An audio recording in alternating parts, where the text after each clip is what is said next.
কলকাতা বিমানবন্দরে লিফট ছিঁড়ে পড়ে ভয়াবহ দুর্ঘটনা। বিমানবন্দর সূত্রে খবর, রক্ষণাবেক্ষণের কাজ চলাকালীনই এই বিপত্তি ঘটে। দুর্ঘটনায় 3 জন কর্মী গুরুতর আহত হয়েছেন বলে জানা যাচ্ছে। কলকাতা বিমানবন্দরে লিফট ছিঁড়ে পড়ে দুর্ঘটনা। বিমানবন্দর সূত্রে খবর, রক্ষণাবেক্ষণের কাজ চলাকালীনই এই বিপত্তি।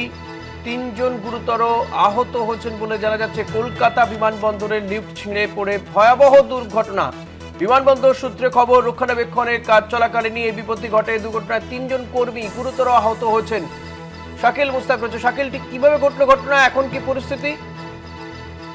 দেখো, কলকাতা বিমানবন্দরের লিফট ছিঁড়ে বেশ 4 জন মতো আহত হয়েছে, এমনটাই কিন্তু বিমানবন্দর সূত্রে জানা যাচ্ছে। মূলত 34 নম্বর লিফটটি মেরামতির কাজ চলছিল, সেই সময় লিফটটি ছিঁড়ে পড়েছে আচমকা। যারা রক্ষণাবেক্ষণের কাজ করছিল তাদের মধ্যে 4 জন আহত হয়েছে। তাদেরকে ইতিমধ্যে স্থানীয় একটি বেসরকারি হাসপাতালে নিয়ে যাওয়া হয়েছে এবং বিমানবন্দর কর্তৃপক্ষ খতিয়ে দেখছে কিভাবে এই লিফটটি ছিঁড়ে পড়ে গেছে, তার নিয়ে তদন্ত করছে। যেমন এনএসসিবিআই এর থানার পুলিশ আছে, বিমানবন্দর কর্তৃপক্ষ উচ্চ আধিকারিকরা তারাও কিন্তু ঘটনাস্থলে আছে। এবং এই যে 4 জন যারা লিফটের কাজ করছিল মেরামতি, সেই যারা ছিঁড়ে পড়ে গেছে, যারা আহত হয়েছে, তাদেরকে ইতিমধ্যেই কিন্তু স্থানীয় একটি বেসরকারি হাসপাতালে তারা চিকিৎসাধীন রয়েছে বলেই কিন্তু জানা যাচ্ছে পুলিশ সূত্রে এবং বিমানবন্দর সূত্রে।